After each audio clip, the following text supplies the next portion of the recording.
Hello everybody, this is Chris. Jessica's behind the camera, but we're here together. And we wanted to do a little video to kind of walk you through the reheating process of the dinner that you will have on Thanksgiving. So a lot of people asked us why we were going to do, hold on, turn your oven on to 350, come back when it's hot.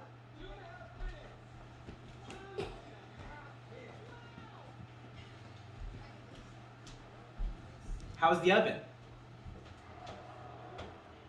Nice and toasty. Perfect. So we'll start out with the crostinis. You're going to have the bread raw, sliced, and we're just going to grab a little bit of olive oil, a little drizzle, very small amount. Going to grab some beautiful salt, just a little sprinkle. All right, and we're going to get this into the oven. Those are going to take about 10, maybe 15 minutes, depending on how hot your oven is, what kind of quality your oven is. But nonetheless, we'll take a little bit of time and kind of just talk about why we did a single serving Thanksgiving. We really did think about every person. And when we say person, we mean person, because there's people that don't have family or family doesn't live close, or whatever circumstances there are. There's a lot of people that don't want to order a whole turkey, a whole pie, a whole everything. So we really wanted to kind of define it down to one person, so that whether you order 10 for your group or you order one for yourself, that you get to have a special and amazing meal on Thanksgiving. And we did duck confit because I like it so much better than turkey. Don't tell turkey I said that. But we just, we love you guys. Every single one of you that ordered from us, thank you. Our family is doing this for your family. There's a lot of love going on. And we're going to easily walk you through these steps, kind of what you're going to get and how you're going to make it back to this amazing, beautiful plated meal. Everything comes, like you can see, all packaged up separately. You don't really have a whole lot of cooking to do. We wanted to make it very easy in case you weren't a cook. Doesn't matter, you can still do this. Some things you'll need: small pot, a nice saute pan of some sort, and then either a cast iron pan or a nonstick for the duck.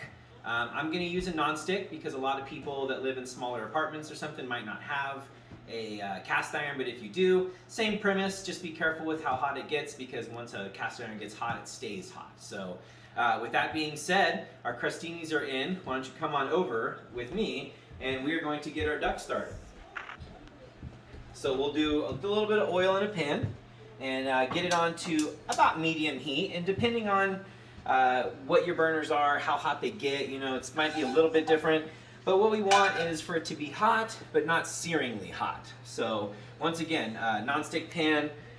If you don't have a nonstick pan that can go into the oven, obviously the cast iron can, but don't worry, just get yourself a little cookie sheet or something that is oven safe that you can transfer the duck to and put it in to finish, or you can just do it right in the pan. This one is oven safe.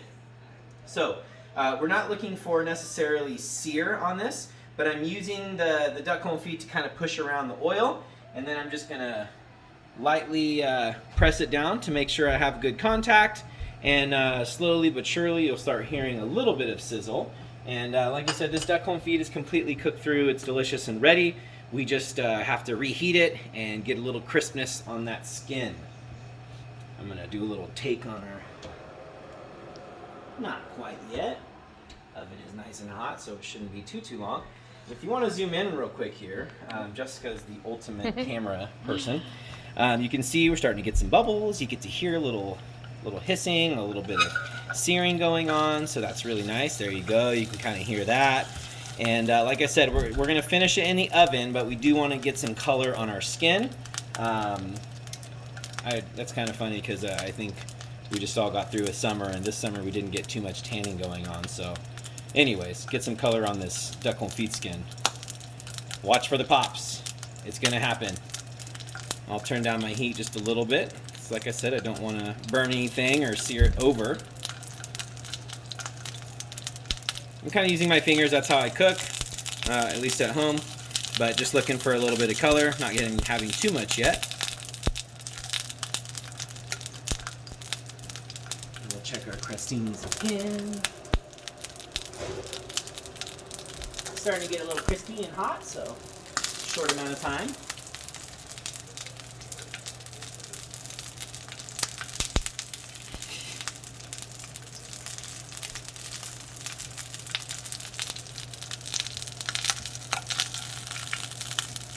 can see you're starting to get a little bit of color, so I'm going to press it down. You can kind of position it in your pan. Use your pan's edges to get it to lean in a couple different directions so that you can get more than just the contact part nice and crispy. Oven's really going to take care of finishing it, but we do want to get it started. That's why we're searing.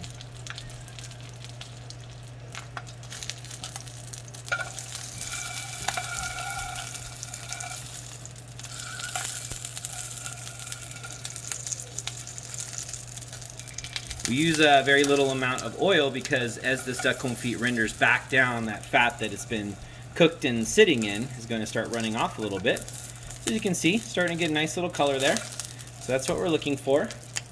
Then we'll just turn this over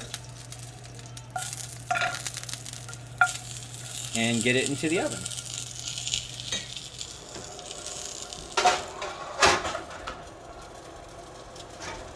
While we're in here, perfect, getting crispy, and we will not forget our duck in there.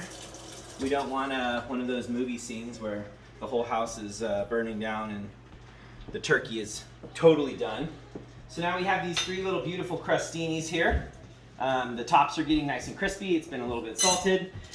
We'll talk you kind of through what we have here. Not that you can't do this, but obviously we have the foie mousse.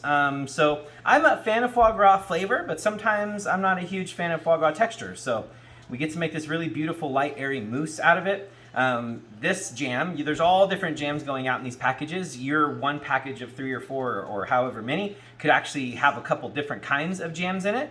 This is a spicy apricot from last year. And then we have some pickled shallots here. So it's kind of like a nice spread to make a nice little appetizer for yourself.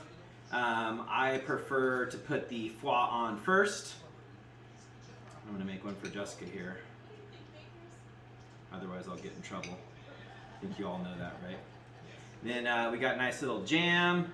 Put that on there. This one has some spice. Some of them have a little bit more berry sweetness. There's all different kinds of jams, kind of fun. And then just grab yourself a couple of these big old pickled shallots whole. You can put them right on top, and that'll give you some nice acidity and onion flavor.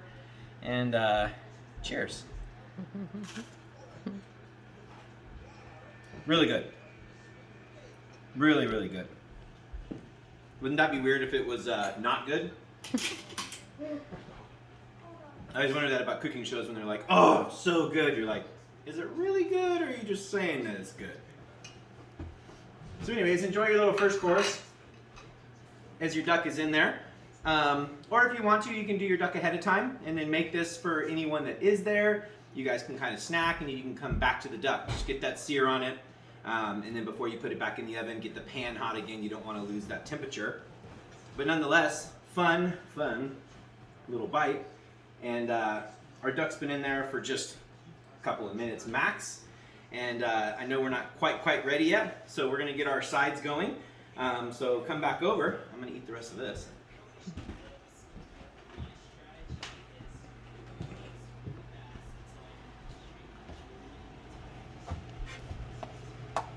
So I got my cute little Maviel pot over there, and I'm going to get that going on a higher heat and put a little bit of stock in there, vegetable stock. At the same time, we're going to get our pan for our Brussels sprout hash going. A little bit of oil, not too much. We got some butter over here too. Have some, it doesn't need to be soft butter, but just have some butter going on.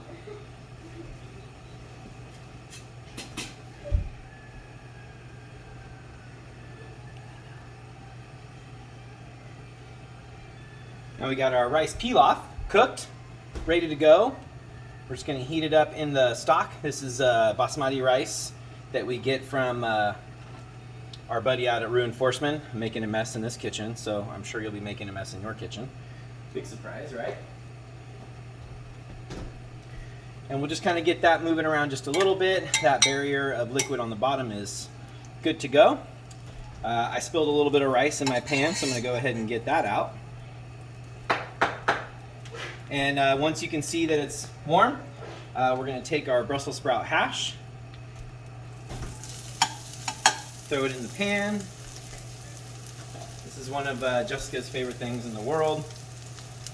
I don't mind it either. So you just want that little bit of oil so nothing sticks, but we do want to achieve a little bit of color, a little more color. These are cooked all the way, so we render down some beautiful bacon first, slowly, and then we add the onions in, then we add the coined Brussels sprouts in. We turn up the heat as it goes a little later, it gets a little soft, and then the sear on the outside starts happening. And right now you're just kind of finishing off that sear. If you're concerned about cross-contamination, maybe somebody's eating the rice pilaf, which is vegan, and not eating this, which is not vegan, change your utensils out. But as far as I'm concerned, you just want to use the same utensil. You don't want to like smash the rice too much. Be gentle with it. It's pretty much cooked. We're just heating it up at this point in time. So if you bang it around too much, it'll break, and you'll have pieces of rice pilaf versus beautiful rice pilaf. As you can see, there's some smoke starting to happen, starting to get the slightest little amount of stick going on. That is perfect. I'm going to go ahead and drop in just a little butter. You know, I don't know what that is, maybe a teaspoon and a half or so. And this is going to lubricate the pan and get everything that was stuck on there off. And I'm going to toss it around, and bada bing. So you see we got some beautiful color. This was seasoned already. That's what we're looking for right there, is that beautiful, nice brownness. So that is done. I'm going to go ahead and shut my pan off and move it over. Check out my rice pilaf. You can see it's starting to steam. You don't want to use very much stock, okay? Just enough to get it all nice and warm without oversaturating the rice, because like I said, it's already been cooked. So we'll turn that down quite a bit. And I know it's not done yet, but let's just check this out. Still getting some nice sizzle, some crack going on, and as you can see, it's still rendering out, so this is perfect. Should take about 10 to 15 minutes to completely warm it up. My Brussels sprouts are delicious. The butter has absorbed into the Brussels, so there's no liquid butter left on the bottom. Rice pilaf looking nice and hot. I'll turn that down to the lowest, simmer, and just kind of let it hang out for just a second.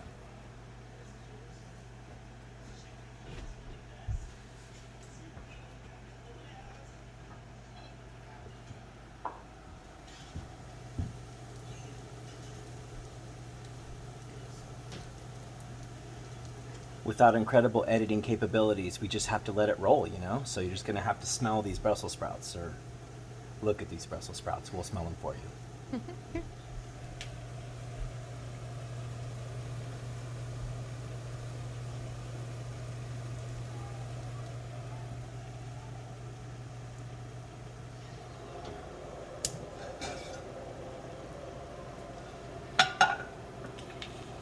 So we're looking for this to loosen up a bit.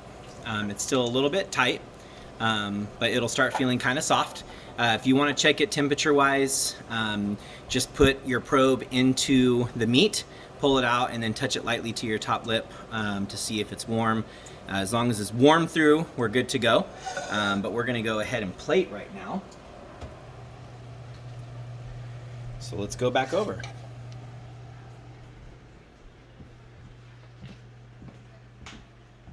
So all your cooked elements are cooked. The non-cooked element, which is your pomegranate gastrique, is right here. You'll have it in a little ramekin. So you can just pour right out of the ramekin. Makes it really easy. You don't have to use a spoon. But we'll start off plating. You can plate however you want, but I'm just going to show you.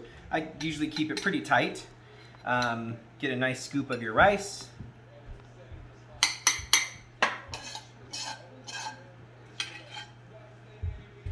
Brussels sprouts right next to it.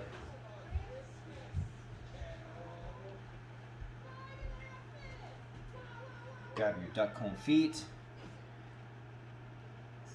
Get that nice presentation with the leg.